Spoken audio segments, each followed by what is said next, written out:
నమస్కారం ప్రియమైన ప్రేక్షకులారా, మీ అందరినీ గరుడ పురాణంలోని ధర్మకాండంలో ప్రేతకల్పం గురించి తెలుసుకునే ఈ పవిత్రమైన ప్రయాణంలోకి స్వాగతిస్తున్నాను. ఈ భాగంలో మరణించిన వ్యక్తికి సంబంధించిన 3 వస్తువుల గురించి చెప్పబడింది. ఈ వస్తువులను ఎవరు ఎప్పటికీ ఉపయోగించకూడదు. ఒకవేళ ఉపయోగిస్తే భయంకరమైన యాతనలు ఎదుర్కోవాల్సి వస్తుంది. అనేక రకాల నష్టాలు సంభవిస్తాయి. అందుకే ప్రతి తెలివైన వ్యక్తి ఈ వస్తువుల గురించి తప్పక తెలుసుకోవాలి. శ్రీకృష్ణుడు గరుడ దేవునికి ఇచ్చిన ఈ జానం మనల్ని ఆలోచింపజేస్తుంది, మన మనస్సులను ఉద్ధరిస్తుంది. ఈ కథను పూర్తిగా వినండి, ఎందుకంటే అర్ధంతరంగా వినడం వల్ల జానం అసంపూర్ణంగా మిగిలిపోతుంది. అది ప్రమాదకరం కూడా. సరే రండి, ఈ భావోద్వేగ ప్రయాణాన్ని మొదలు పెడదాం. స్నేహితులారా, ఒకసారి భగవాన్ విష్ణుమూర్తి వాహనమైన గరుడ దేవుడు తన మనసులో ఒక పెద్ద సందేహంతో ద్వారకకు వస్తాడు. అక్కడ శ్రీకృష్ణుడిని కలవాలని అతని ఆలోచన. తన ప్రియమైన గరుడుని చూసిన శ్రీకృష్ణుడు ఆనందంతో ఆహ్వానిస్తాడు. హే గరుడా, ద్వారకలో నీకు స్వాగతం. నీ రాకతో నా హృదయం సంతోషంతో నిండిపోయింది. నీవు ఇక్కడికి రావడానికి ఏదో ప్రత్యేక కారణం ఉందని నాకు తెలుసు. చెప్పు, ఏ పని మీద వచ్చావు అని ప్రేమగా అడుగుతాడు. గరుడు భక్తితో కృష్ణుడికి నమస్కరిస్తూ ఇలా అంటాడు, ప్రభు, నీవు సర్వజ్ఞుడవు. ఈ విశ్వంలో నీకు తెలియనిది ఏమీ లేదు. నా మనసులో ఒక సందేహం ఉంది. దాన్ని తీర్చగలిగేది నీవు మాత్రమే. దయచేసి నాకు సహాయం చేయి. శ్రీకృష్ణుడు చిరునవ్వుతో ఇలా అంటాడు, హే పక్షరాజా, నీ సందేహం ఏదైనా సరే, భయపడకుండా అడుగు. నీ ప్రశ్నలకు సమాధానం చెప్పడం నా బాధ్యత. నీ ఆందోళనను తీర్చడం నా కర్తవ్యం. గరుడు గంభీరమైన స్వరంతో ఇలా అడుగుతాడు, ప్రభు, ఒక జీవి మరణిస్తే అది తనతో ఏ వస్తువులను తీసుకెళ్తుంది? మరియు మరణం తర్వాత ఆ జీవికి సంబంధించిన ఏ వస్తువులను ఇతరులు ఉపయోగించకూడదు? ఈ 2 ప్రశ్నలు నన్ను ఆలోచనలో పడేశాయి. కృష్ణుడు ఆలోచనాత్మకంగా ఇలా అంటాడు, గరుడా, నీ ప్రశ్న చాలా ముఖ్యమైనది. ఈ లోకంలో జన్మించిన ప్రతి జీవికి మరణం తప్పదు. మనిషి ఈ భూమిపై ఖాళీ చేతులతో వస్తాడు, కానీ వెళ్లేటప్పుడు 5 విషయాలను తీసుకెళ్తాడు. అలాగే జీవించి ఉన్నవాడు మరణించిన వ్యక్తి యొక్క 3 వస్తువులను ఎప్పటికీ తాకకూడదు. ఈ 2 ప్రశ్నలకు సమాధానం చెప్పే ముందు నీకు ఒక బ్రాహ్మణుడి మరియు 5 ప్రేతాల కథ చెప్తాను. ఈ కథ వినడం వల్ల నీ సందేహాలన్నీ తీరిపోతాయి. కృష్ణుడు ఇలా కొనసాగిస్తాడు, ఈ కథను శ్రద్ధగా వినుగరుడా. ఈ కథలో మానవ జీవితంలోని గొప్ప రహస్యాలు దాగా ఉన్నాయి. దీన్ని వినడం వల్ల కోట్లాది పాపాలు నశిస్తాయి. అందుకే ఈ కథను ఎక్కువ మందికి చెప్పు, ప్రచారం చేయి. గరుడు భక్తితో ఇలా అంటాడు, ప్రభు, నీ పవిత్ర కథను శ్రద్ధగా వినడానికి నేను సిద్ధంగా ఉన్నాను. దయచేసి చెప్పు. అప్పుడు శ్రీకృష్ణుడు ఆ కథను ఇలా మొదలు పెడతాడు. గరుడా, ఒకప్పుడు మధ్యదేశంలో దేవశర్మ అనే ఒక పేద బ్రాహ్మణుడు ఉండేవాడు. అతను చాలా గుణవంతుడు, వేదాలు శాస్త్రాలలో పండితుడు. అతను తన దానాన్ని ఎప్పుడూ దుర్వినియోగం చేయలేదు. ధనం సంపాదించడానికి తన విద్యను ఉపయోగించలేదు. చాలా పేదరికంలో ఉన్న భిక్ష ఎత్తుకుని జీవనం సాగించేవాడు. ఒకరోజు ఆ బ్రాహ్మణుడు అడవిలో తపస్సు చేయాలని నిర్ణయించుకున్నాడు. ఈశ్వరుడి ధ్యానంలో మునిగిపోవాలని అతను విప్పిన వనం అనే అడవిలోకి వెళ్లాడు. ఆ అడవి చాలా భయంకరంగా, భీతి కలిగించేలా ఉండేది. దాని గురించి దూరానికి ప్రజలు మాట్లాడుకునేవారు. ఆ అడవిలోకి వెళ్లే ధైర్యం చాలా తక్కువ మందికే ఉండేది. అక్కడి వాతావరణం మొత్తం భయంతో నిండి ఉండేది. ఆకాశాన్ని తాకేంత ఎత్తైన చెట్లు, వాటి గుండా సూర్య కిరణాలు కూడా కిందకు రాలేవు. కొన్ని చెట్లు పురాతన కాలం నుండి నిలబడి ఉన్నాయి. వాటి భారీ మూలాలు భూమి మీదకు వచ్చి అన్ని దిక్కులా వ్యాపించి ఉండేవి. అక్కడ వట వృక్షాలు, అశ్వత్థ చెట్లు ఎక్కువగా ఉండేవి. ఆ చెట్లు తమ కింద ఎవరినైనా ఒక్క క్షణంలో ఒడిసి పట్టుకునేంత శక్తివంతంగా ఉండేవి. మాండవ సమి వంటి చెట్లు కూడా ఉండేవి. వాటి పక్క నుండి వెళితే ఒళ్ళు గగురు పొడిచేది. ఆ చెట్ల కొమ్మలు వంకరగా, వికృతంగా ఉండేవి. వాటిపై వింత జీవులు తిరుగుతూ ఉండేవి. అక్కడి మొక్కలు కూడా భయంకరంగా కనిపించేవి. విషకాంబ వంటివి సాధారణం కాదు. నల్లటి రెక్కల గుడ్ల గుబ్బలు పగలు కూడా అక్కడ తిరిగేవి. వాటి భయంకరమైన శబ్దాలు గాలిలో ప్రతిధ్వనించేవి. అడవి తోడేళ్లు తమ ఆహారం కోసం ఎల్లప్పుడూ సంచరిస్తూ ఉండేవి. వాటి కళ్ళు చీకటిలో మెరిసేవి. నల్లటి చుక్కలున్న చిరుతపులు, హింసమైన ఎలుగుబంట్లు కూడా అక్కడ సర్వసాధారణం. పక్షుల్లో శకుని అనే రాబందులు, కాటుక రంగు మైనాలు చెట్లపై కూర్చుని దూరంగా వచ్చేవారిని భయపెట్టేవి. విపిన వనం మొత్తం రహస్యమయంగా, భయంకరంగా ఉండేది. ప్రతి అడుగు వేసినప్పుడు మరణ భయం ముంచుకొస్తుంది. అలాంటి అడవిలో ఆ బ్రాహ్మణుడు ఒక పురాతన చెట్టు దగ్గరకు చేరుకుంటాడు. అక్కడ అతను 5 పిశాచాలను చూస్తాడు. ఆ పిశాచాలు ఆ అడవిలో తిరిగే మనుషులను ఆహారంగా తింటూ ఉండేవి. ఎవరైనా ఆ మార్గంలో వెళితే వాటి చేతిలో చిక్కి మరణించేవారు. ఆ పిశాచాల్లో ధర్మం అనేది లేదు. అవి పాపాత్ములు, దురాచారులు, ఎవరిపైనా దయ చూపేవి కావు. ఆ బ్రాహ్మణుడు ఆ చెట్టు దగ్గరకు రాగానే పిశాచాలు ఒకదానితో ఒకటి ఇలా అన్నాయి, అరెవా, చూడండి, ఈ రోజు మాకోసం తాజా ఆహారం వస్తుంది. మొదట నేనే ఈ బ్రాహ్మణుడిని తింటాను. దీని మాంసం ఎంత రుచిగా ఉంటుందో.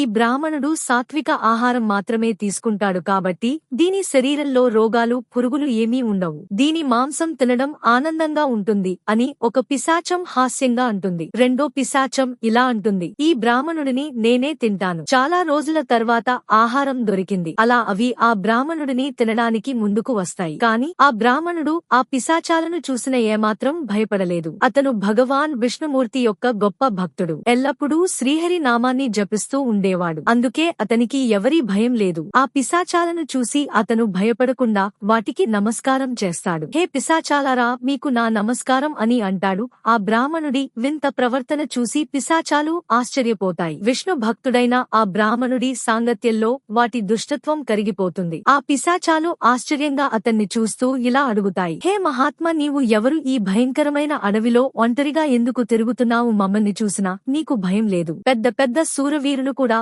మమ్మల్ని చూస్తే వణుకుతారు, పరిగెత్తుతారు. కాని నీ మనసులో భయం లేదు. నీ సాంగత్యంలో మా ఆకలి కూడా పోయింది. మేము నిన్ను ఆహారంగా తినాలనుకున్నాము, కాని ఇప్పుడు అలా చేయలేము. అప్పుడు ఆ బ్రాహ్మణుడు శాంతంగా ఇలా అంటాడు, హే పిశాచాలారా, నాకు మీ వల్ల భయం లేదు. ఎందుకంటే భగవాన్ ఎల్లప్పుడూ నాతో ఉన్నాడని నాకు తెలుసు. ఆయన ఇచ్చ లేకుండా చెట్టు ఆకు కూడా కదలదు. నా మరణం మీ చేతుల్లో జరగాలని ఉంటే అది నాకు స్వీకారం. ప్రభువు నా భాగ్యంలో ఏది రాశాడో అది నాకు ఒప్పుకోదగినదే. నన్ను తినడం వల్ల మీకు తృప్తి కలిగితే అది నా అదృష్టంగా భావిస్తాను. ఈ లోకంలో ప్రతి జీవి ఇతరులకు సుఖాన్ని, తృప్తిని ఇవ్వడమే మనిషి కర్తవ్యం. మీరు కూడా ఈశ్వరుడి సృష్టే కదా, మిమ్మల్ని నేను ఎలా నిందించగలను? ఆ బ్రాహ్మణుడి ఈ మాటలు విని పిశాచాలు స్తబ్దుగా నిలబడిపోతాయి. హే బ్రాహ్మణ దేవత, నీ మాటలు చాలా అద్భుతంగా ఉన్నాయి. వీటిని వినగానే మా హృదయాలు తృప్తి చెందాయి. నిన్ను మేము తినము, దయచేసి నీవు ఎవరో, ఈ అడవిలో ఎందుకు వచ్చావో చెప్పు అని అడుగుతాయి. బ్రాహ్మణుడు ఇలా అంటాడు, హే పిశాచాలారా, నా పేరు దేవశర్మ. ప్రభువు భక్తి కోసం ఈ అడవిలో సరైన స్థలం కోసం వెతుకుతున్నాను. మిమ్మల్ని చూస్తే మీరు చాలా కష్టంలో ఉన్నట్లు కనిపిస్తోంది. మీరు ఎందుకు పిశాచాలుగా మారారో చెప్పండి. మీకు నేను ఏదైనా సహాయం చేయగలిగితే తప్పక చెప్పండి. నా శక్తి మేరకు మీకు సహాయం చేస్తాను. ఆ బ్రాహ్మణుడి మాటలు విని పిశాచాలు మరింత ఆశ్చర్యపోతాయి. హే ద్విజ శ్రేష్ఠ, నీకు మా ప్రణామాలు. మేము మా పాప కర్మల వల్లే ఈ పిశాచ జన్మ ఎత్తాము. మా పితృ దేవతలను అవమానించాము. అందుకే ఈ శిక్ష వచ్చింది. ఈ పిశాచ శరీరం నుండి ఎప్పుడు విముక్తి పొందుతామో తెలియదు. మనుష్య జన్మలో పాపాలు చేశాము. పిశాచాలుగా మారిన తర్వాత కూడా అనేక నిర్దోషులను చంపి తిన్నాము. అందుకే మాకు ఈ యోని నుండి విముక్తి దొరకదని అనిపిస్తుంది. అప్పుడు బ్రాహ్మణుడు దయతో ఇలా అంటాడు, హే పిశాచాలారా, మీ బాధను నేను అర్థం చేసుకున్నాను. మీకు విముక్తి కలిగించడానికి నేను ఏం చేయగలనో చెప్పండి. నేను మధ్యదేశంలో నివసించే దేవశర్మను. అనేక తపస్సులు, వ్రతాలు, ఉపవాసాలు చేశాను. మీ విముక్తి కోసం ఏదైనా వ్రతం ఉంటే చెప్పండి, నేను తప్పక చేస్తాను. ఆ మాటలు విని పిశాచాలకు అర్థమవుతుంది, ఈ బ్రాహ్మణుడు తమ వంశస్థుడే. అవి ఆ బ్రాహ్మణుడి తాతలు ముత్తాతలు పాపాల వల్ల పిశాచాలుగా మారినవారు. శ్రీకృష్ణుడు గరుడుడితో ఇలా అంటాడు, గరుడా, ఈ విధంగా ఆ పిశాచాలకు తెలుస్తుంది ఈ బ్రాహ్మణుడు తమ సొంత వంశజుడు. అప్పుడు ఆ పిశాచాలు తమ పాప కర్మల గురించి చెప్పడం మొదలు పెడతాయి. మొదటి పిశాచం ఉచ్చి అనే పేరుతో ముందుకు వస్తుంది. దాని శరీర మాంసం రక్తంతో నిండి ఉంది. కళ్లలో అధర్మం జ్వాలలు కనిపిస్తాయి. అది వణుకుతూ ఇలా అంటుంది, నా పేరు ఉచ్చి ఎందుకంటే నేను ఎప్పుడూ ఇతరులు వదిలేసిన జూటన ఆహారాన్ని తినేవాడిని. నా పూర్వజన్మలో నేను బృహస్పతి అనే బ్రాహ్మణుడిని.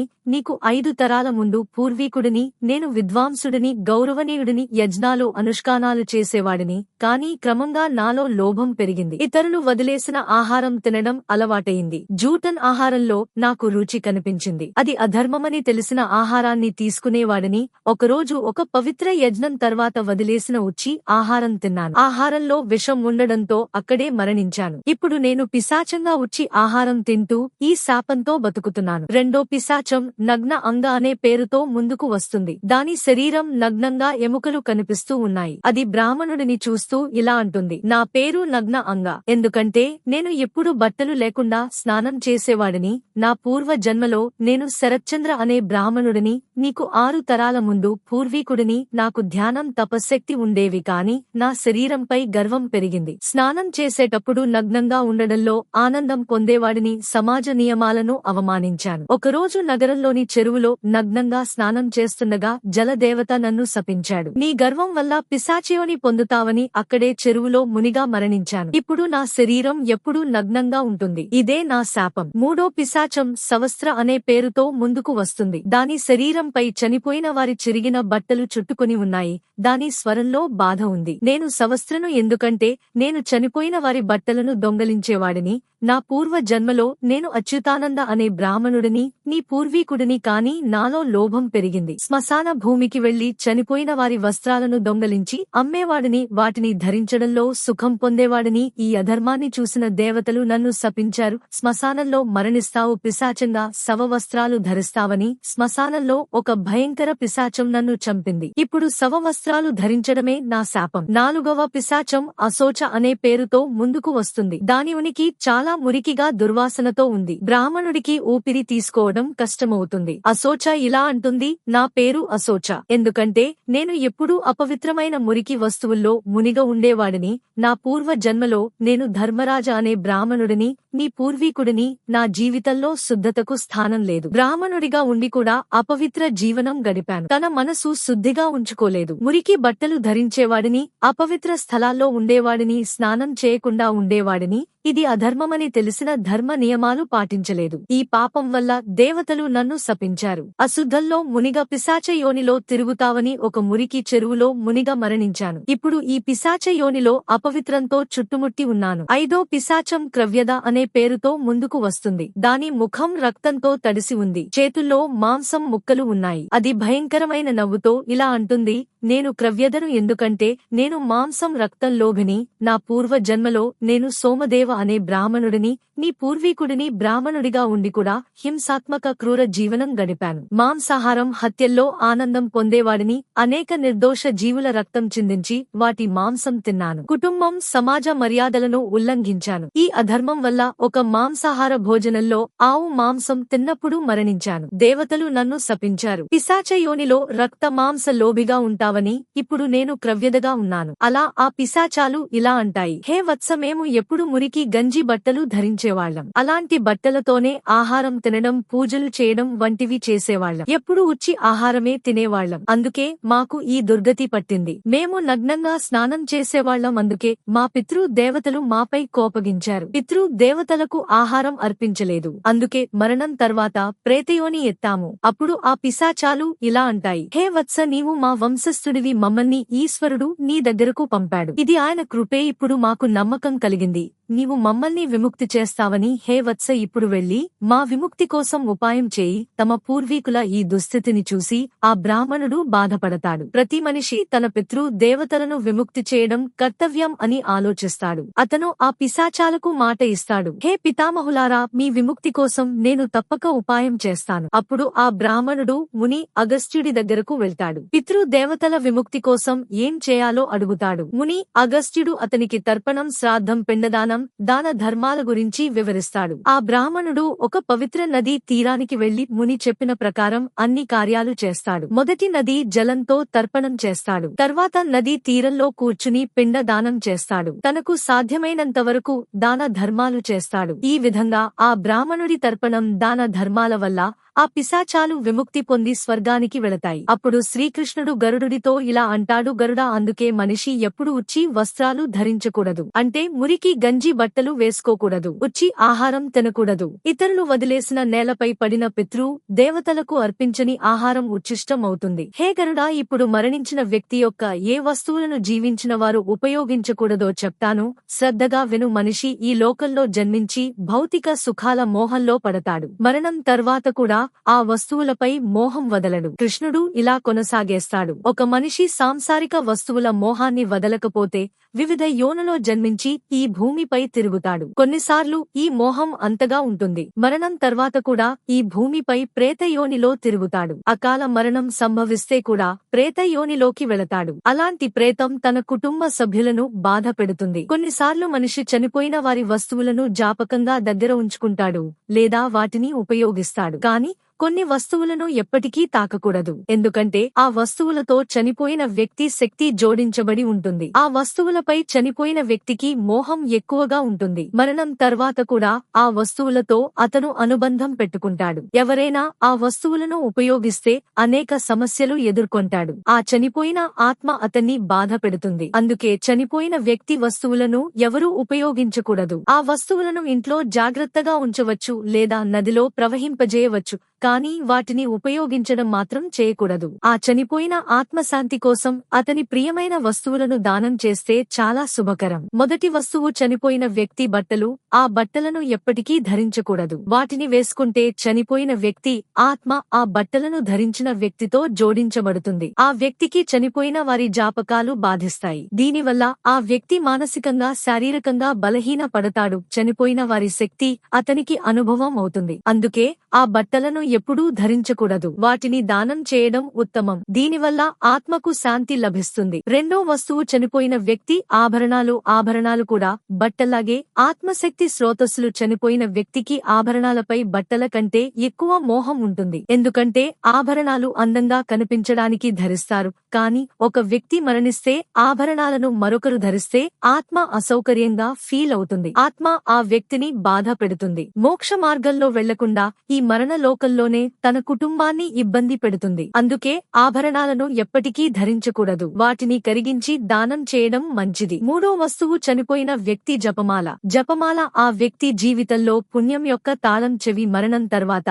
ఆ జపమాలను జీవించిన వ్యక్తి ధరించకూడదు. ఆ జపమాలను పవిత్ర నదిలో ప్రవహింపజేయాలి. పవిత్ర నది ఆ వ్యక్తి పుణ్యాన్ని స్వర్గానికి తీసుకెళ్తుంది. శ్రీకృష్ణుడు ఇలా అంటాడు, గరుడ మరణం తర్వాత మనిషి తన పాపాలు పుణ్యాలను మాత్రమే తీసుకెళ్తాడు. భౌతిక వస్తువులన్నీ ఇక్కడే మిగిలిపోతాయి. అందుకే వాటిపై అతిగా మోహం పెట్టుకోకూడదు. కృష్ణుడు ఇలా కొనసాగేస్తాడు, మరణం తర్వాత ఆత్మతో కొన్ని విషయాలు వెళతాయి. అవి తదుపరి జన్మలు కూడా ఉంటాయి. ఆ విషయాలు ఆత్మ కర్మలు ఇచ్చలతో ముడిపడి ఉంటాయి. ఇప్పుడు ఆ 5 విషయాల గురించి వివరంగా చెప్తాను. భగవాన్ శ్రీకృష్ణుడు ఇలా అంటాడు, మొదటిది కామన. ఆత్మతో మరణం తర్వాత కూడా కామన ఉంటుంది. మనిషి కోరికలు అతన్ని కొత్త శరీరం ధారణకు ప్రేరేపిస్తాయి. కామన ఒక చంచల శక్తి, ఆత్మను కొత్త శరీరం కోసం వెతికేలా చేస్తుంది. ఒక వ్యక్తి మరణిస్తే అతని ఇచ్చలు అతనితో వెళతాయి. ఆ ఇచ్చలు తదుపరి జన్మలో పనిచేస్తాయి. కామనను ఆత్మను సాంసారిక చక్రంలో బంధించే శక్తిగా చెప్పవచ్చు. ఒక వ్యక్తి తన ఇచ్చలను త్యజిస్తే